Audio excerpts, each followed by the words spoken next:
La guerra entre Israel y Hamás se profundiza mientras el ejército israelí asegura un amplio territorio de Gaza. De las implicaciones de la anunciada división de Gaza y de una posible solución política para un alto el fuego, hablaremos en esta edición de Noticias. Soy Jenny Pérez en Berlín para Deutsche Welle. Destacamos: Hamás aumenta la cifra de muertos palestinos a más de 10.000 personas, entre ellos miles de niños. Israel anunció el asesinato de uno de los líderes de los atentados terroristas del 7 de octubre en su territorio. Y afrontar el trauma de los peores ataques terroristas en su territorio. En esta edición veremos cómo los israelíes tratan de superar el shock, principalmente entre los niños.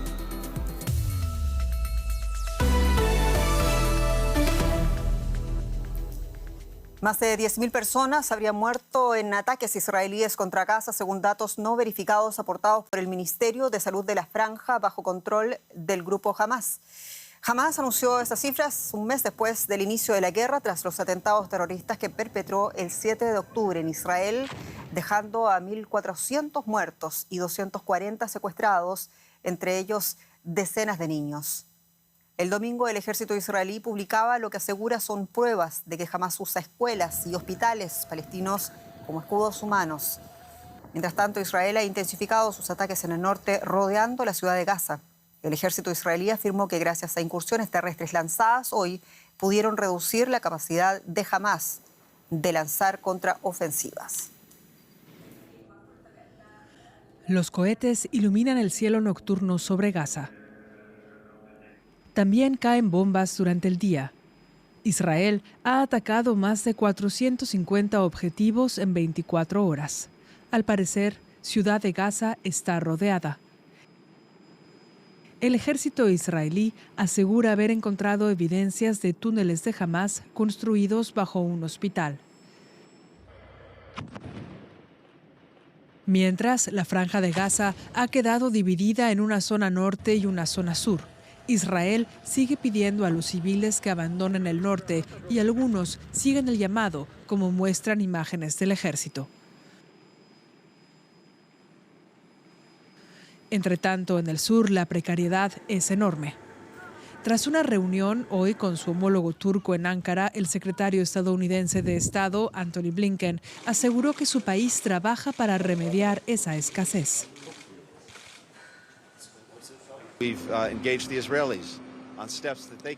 Hemos debatido con Israel la aplicación de medidas para minimizar las víctimas civiles e intensificamos esfuerzos para llevar más ayuda a la población de Gaza con planes concretos. En los próximos días se verá una ampliación significativa de esa ayuda que llegará a quienes la necesitan. También intercederemos para que más personas puedan salir de Gaza. En cuanto a la aplicación de pausas humanitarias, hasta ahora la diplomacia estadounidense no ha tenido mucho éxito, pues Israel rechaza un alto el fuego mientras no recupere a los rehenes. Entre tanto, Jordania sí pudo entregar ayuda a Gaza con la aprobación de Israel. Y tenemos más detalles en Jerusalén con el periodista Miquel Ayestarán. Miquel, saludos. ¿Cuál es la situación en Gaza tras ese anuncio del ejército israelí de la división del enclave? ¿Qué noticias te llegan allá en Jerusalén? Ciudad de Gaza está rodeada por el ejército que ha conseguido, como dices, partir la franja en dos. Ahora ya las Fuerzas Armadas de Israel hablan de Gaza del norte y Gaza del sur. Las noticias que nos llevan hablan de los primeros combates ya en los accesos a la ciudad de Gaza. Son los combates, sin duda, van a ser los más duros, combates calle por calle, porque en esta ciudad de Gaza es donde Israel sitúa el cuartel general de los islamistas. Al dividir la franja, lo que los israelíes quieren es centrar sobre todo sus operaciones en la zona norte, pero eso no significa que no lo vayan a hacer también en la zona sur. De hecho, hoy se ha abierto una nueva ventana de 4 horas para pedir a los civiles que salgan de la parte norte, quedan unos 400.000, se calcula, y se vayan al sur. Les han dicho que todos los días les dicen que hay una carretera que va a ser segura, que pueden ir ahí durante 4 horas, pero estas ventanas apenas tienen éxito. La gente tiene mucho miedo, sabe que en los últimos días se han producido ataques en estas carreteras y la verdad es que los movimientos son cada vez más complicados. Miquel, y tras el encuentro con Antony Blinken, el jefe de la diplomacia de los Estados Unidos, el presidente palestino Mahmoud Abbas condicionaba su eventual implicación en Gaza a una solución política para todos los palestinos. Y la pregunta es, ¿es Abbas acaso un interlocutor válido para los palestinos de Gaza en estos momentos? No, Mahmoud Abbas es una figura simbólica, diríamos. La autoridad nacional apenas tiene autoridad. Más allá de los muros de la Mucata y no es nacional, porque tampoco tiene la capacidad de operar en Gaza, donde quien manda es Hamás. La reunión de Blinken y la reunión de los diferentes dirigentes que acuden a hablar con Mahmoud Abbas del tema de Gaza es puramente simbólica, es puramente formal, pero está totalmente vacía de contenido. La autoridad nacional no tiene ninguna capacidad ahora mismo de influir sobre las decisiones de Hamás, aunque Israel lo plantea como una de las opciones en el futuro cuando acaben con el grupo islamista. Según ellos, puede ser la autoridad nacional la que tenga que gestionar lo que quede de Gaza, pero de momento ahora mismo no es una opción realista y Mahmoud Abbas no tiene ninguna capacidad de influir en la situación que se está viviendo en Gaza. Un presidente que lleva muchos años, además, sin convocar elecciones. En medio de esta situación, Miquel, y más allá también incluso de esa condena política que hemos visto tantas veces en Naciones Unidas, ¿qué está haciendo el mundo árabe por los palestinos? ¿Qué están haciendo países como Jordania o Egipto, por ejemplo? Bueno, estos son dos países claves, también dos países que tienen acuerdos de paz con Israel y que bueno, a nivel político, desde luego, han tomado medidas. Por ejemplo, Jordania ha decidido retirar su embajador. Egipto también está, digamos, condenando lo que son los diferentes discursos que vienen de algunos ministros israelíes, pues discursos radicales y que apuntan a un futuro plan de que los palestinos de Gaza se vayan a Egipto, se vayan al Sinaí. Es algo a lo que se niegan de forma frontal los egipcios, pero desde luego podrían hacer mucho más estos dos países árabes y los demás. De momento se quedan en declaraciones, en palabras. La ayuda humanitaria que han enviado, la mayoría de ellos están esperando en camiones, no pueden acceder a la Franja de Gaza, y el papel de Egipto debería ser mucho más importante, ya que ellos tienen ese paso de Rafah, que es un paso, la última ventana que le queda a la Franja de Gaza, pero es un paso que está, que es verdad, que va a Egipto, pero está absolutamente bajo el control de Israel. Miquel, ahí estará. Muchas gracias en Jerusalén. Gracias a vosotros. Y la presidenta de la Comisión Europea, Ursula von der Leyen, anunció hoy una ayuda adicional para las víctimas en Gaza, con lo que el aporte del bloque alcanzará los 100 millones de euros. Mientras continúa el debate interno sobre cómo evitar que la ayuda caiga en manos del grupo terrorista Hamás. Además, la Fuerza Aérea de Jordania, en coordinación con Israel, según se comunicó, lanzó desde el aire ayuda médica urgente para un hospital en la asediada Franja de Gaza. Paralelamente, también veíamos cómo el secretario general de la ONU, Antonio Guterres, anunciaba hoy en Nueva York el lanzamiento de un fondo de la ONU por 1.200 millones de dólares para los 2,7 millones de palestinos que viven tanto en Gaza como en la Cisjordania ocupada. Y el secretario de Estado de los Estados Unidos, Antony Blinken, quien se encuentra de visita por Oriente Medio, se reunió este día en Ankara con el ministro de Asuntos Exteriores turco, Hakan Fidan. Y dos de los temas que coparon el encuentro fueron, como no, hacer llegar ayuda humanitaria a la Franja de Gaza y cómo evitar que el conflicto se extienda a otros países. Blinken volvía a abogar porque se declare una pausa humanitaria en el conflicto. Ello permitiría facilitar la entrega de la ayuda y a la vez ganar tiempo para poder trabajar en la liberación de los rehenes israelíes. En Estambul nos recibe a esta hora el periodista Andrés Mourenza, quien nos ayuda a comprender más esta situación. Andrés, saludos. ¿Y qué puede hacer Turquía para alcanzar un alto el fuego? Bueno, el presidente turco Erdogan durante las primeras semanas de conflicto se mantuvo bastante moderado en sus comentarios, llamando a un cese de las hostilidades, pero porque buscaba ser un mediador entre las partes. Viendo que esto resulta imposible, que no tiene acceso a Israel, ha elevado su tono de voz y lo que le exigía hoy a través de su ministro de Exteriores, Fidan, a Estados Unidos, es que Estados Unidos presione, haga uso de su influencia respecto a Israel para detener los bombardeos israelíes y las consiguientes masacres de civiles en Gaza. Lo que le ha pedido por su parte Blinken a Turquía y también a otros países de la región, a Qatar, también a Egipto, es que utilicen su influencia, sus relaciones con Hamás para tratar de solucionar la liberación de los rehenes que todavía se encuentran en manos del grupo islamista palestino. Andrés, y en este reordenamiento del tablero mundial tras la guerra civil en Siria, luego con la guerra en Ucrania y ahora con esta guerra en Oriente Próximo, ¿cuáles son los aliados de Ankara? ¿Hacia dónde apuntan las alianzas y también las lealtades de Erdogan? Bueno, es complicado decirlo porque Turquía se ha acostumbrado en estas últimas 2 décadas de gobierno de Erdogan a digamos, mantener cierto equilibrio. Por un lado, su principal socio comercial y uno de sus socios políticos más importantes son los países europeos. Es también miembro de la OTAN desde prácticamente su fundación en 1952. Es además un socio clave para la Unión Europea y para Estados Unidos por ejemplo, en la guerra de Ucrania, para el acceso del trigo ucraniano al resto del mundo a través del territorio turco y también en cuestiones como la migración para la Unión Europea. Pero al mismo tiempo es un país que mantiene muy buenas relaciones con Rusia, es un país que ha mantenido buenas relaciones con Irán, ahora mismo son bastante más tensas. Es un país que busca además ser potencia en la región, en Oriente Próximo, y ahí es donde intenta ejercer su influencia. Por eso, por un lado, sigue manteniendo unas relaciones comerciales muy grandes con Israel, pero al mismo tiempo ha decidido romper toda relación con el actual gobierno de Netanyahu, dejando, eso sí, abierta la posibilidad a comunicaciones diplomáticas. Andrés Mourenza, muchas gracias. En Estambul. A vosotros. Crece la tensión entre Israel y Hezbolá en el otro frente. El ejército israelí confirmaba que están atacando objetivos de la organización radical chiita aliada, además de Hamás, en el sur del Líbano, en respuesta al lanzamiento de 30 cohetes contra ciudades del norte de Israel que obligaron a evacuar a la población. El brazo armado de la organización yihadista Hamás reivindicó paralelamente el lanzamiento de 18 cohetes contra la zona de Haifa en represalia por la ofensiva israelí sobre Gaza.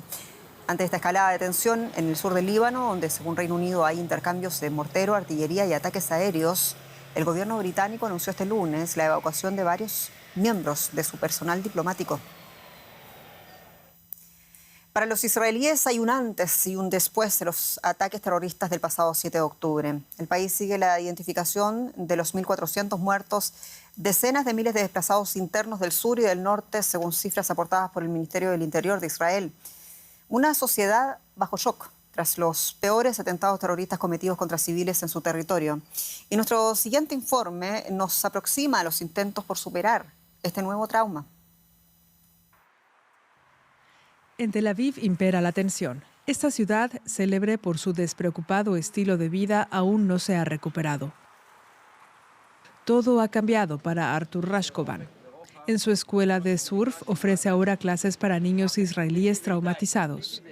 Judith, que huyó de Ashkelon con sus 8 hijos, agradece el apoyo.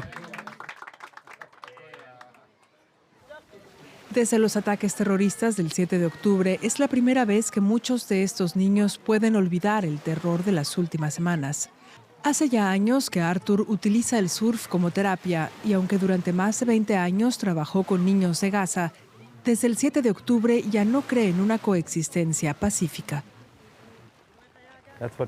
La gente parece no entender que estamos viviendo así. Deben comprender lo aterrador que todo es ahora.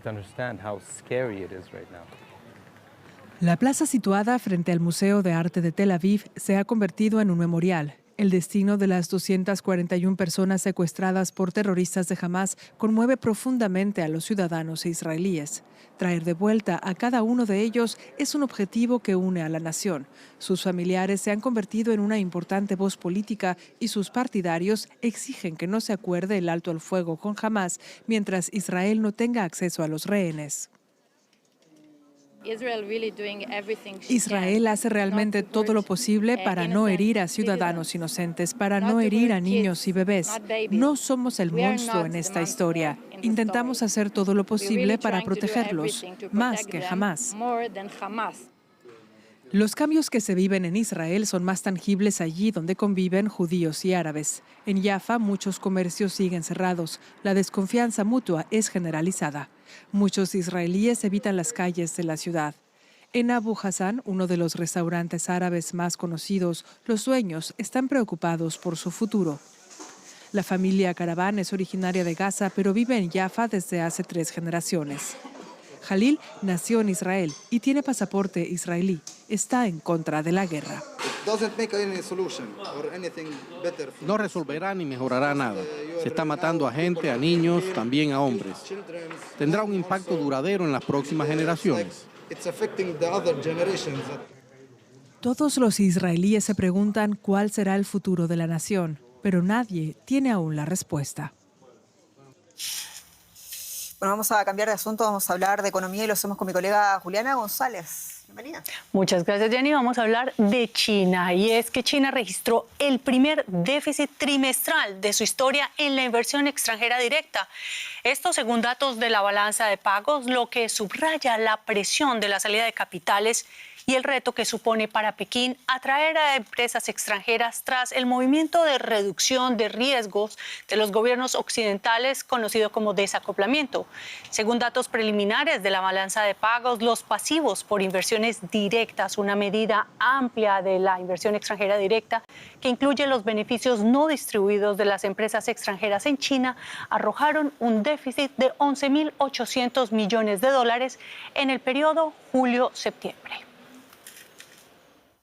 Y hablamos ahora de la Organización de las Naciones Unidas para la Agricultura y la Alimentación, la FAO. Esta calcula que los fallos actuales de nuestros sistemas alimentarios generan 10 billones de dólares en daños al medio ambiente y la salud humana, lo que equivale al 10% del PIB mundial. Según el estudio, 3/4 partes de todos los costes ocultos se generan en países de renta alta y media alta, siendo los países de renta baja los más afectados por las consecuencias. Los niños consumen más dulces que nunca. A menudo su desayuno son cereales que tienen mucho azúcar y el consumo de azúcar está asociado a problemas de salud como la obesidad o la hipertensión. Este es un ejemplo de los costos ocultos que genera el sistema agroalimentario por daños para la salud o para el medio ambiente, y que según la FAO ascienden a 10 billones de dólares anuales. El 70% se debe a hábitos alimenticios poco saludables que encarecen el costo de la sanidad. El 20% se debe a daños medioambientales. Estos costos no los paga el sistema agroalimentario, sino el conjunto de la sociedad. Lo que tiene que hacer el sistema mundial es, por una parte, promover la inversión, porque muchos de estos costes tienen que ver con sistemas de irrigación, de producción, que no son eficientes desde el punto de vista de esos impactos globales. Y por otra parte, también el sistema mundial debe encontrar acuerdos entre países para reducir la competencia desleal de productores de países que no juegan estas nuevas reglas del juego. La degradación del medio ambiente genera costes por unos 2 billones de dólares como consecuencia del uso de fertilizantes y pesticidas, la contaminación del agua y el uso de hábitats naturales para el cultivo. No lo tiene en cuenta, no lo incorpora directamente el sector, la producción alimentaria, pero sí que tiene que ver con la propia humanidad, que tenemos que afrontar un cambio climático y una reducción de nuestros recursos naturales, en particular el agua, que son muy preocupantes. La FAO aconseja usar métodos de cultivo que limiten el uso de pesticidas y fertilizantes. También propone cambios fiscales, como aumentar los impuestos al azúcar, no solo para que el sector agroalimentario pague los costes sanitarios, sino también para alentar a la industria a usar menos azúcar. Y el tema de la guerra en Ucrania y las sanciones económicas de Europa parece olvidado ante la intensidad del conflicto entre Israel y Hamás, que cumple un mes este martes. Pero no es así en Bruselas. La Unión Europea estudia ahora la posibilidad de poner trabas a las importaciones de diamantes rusos. Y no es poca cosa, pues Rusia es el mayor exportador de diamantes del mundo. Pero, ¿perjudicaría esta sanción realmente a Rusia? En el noreste de Siberia se encuentran las mayores minas de diamantes del mundo. Para la empresa estatal Alrosa es un negocio lucrativo. En 2021 facturó más de 3.000 millones de euros. Lo que se extrae aquí se exporta como diamantes en bruto al extranjero, también a Europa. Por ahora, las piedras rusas no están incluidas en la lista de sanciones. La explicación está en la ciudad belga de Amberes, epicentro internacional del comercio de diamantes. Hasta ahora se ha salvado de las sanciones por temor a que la prohibición de comerciar allí con diamantes rusos desplace la industria a la India, otro país clave para el sector. Allí ahora ya se talla el 90% de los diamantes de todo el mundo. La nueva bolsa, uno de los mayores edificios del mundo, refleja las ambiciones de la industria india de los diamantes. Los comerciantes en Amberes dudan de que las sanciones europeas perjudiquen a Rusia en el sector. China, uno de los principales consumidores de diamantes, no tiene absolutamente ningún interés en la prohibición. Y tampoco lo tiene la India, otro importante consumidor de diamantes. A ellos no les importa de dónde procedan las piedras. Eso nunca ha sido relevante. En la mayoría de los países asiáticos eso no interesa.